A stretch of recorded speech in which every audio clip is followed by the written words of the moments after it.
আমরা যদি কতটা কিছু হতে পারি সেই বাবাটাকে আইডেন্টিফাই করা হবে ওইটা যাচ্ছে ওই মেয়েকে মুখ থেকে কিন্তু বেশ করে শুরু করা হবে বুঝতে হবে তার বাবার কানে বাদ হয়ে গেল এমন একটা সমস্যা।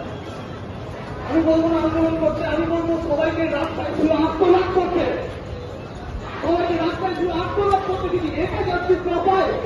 তাহলে ঠিক আছে। আর কোনোদিন আপনি আমি কোনোদিন সেখানে দাঁড়াতে পারবেন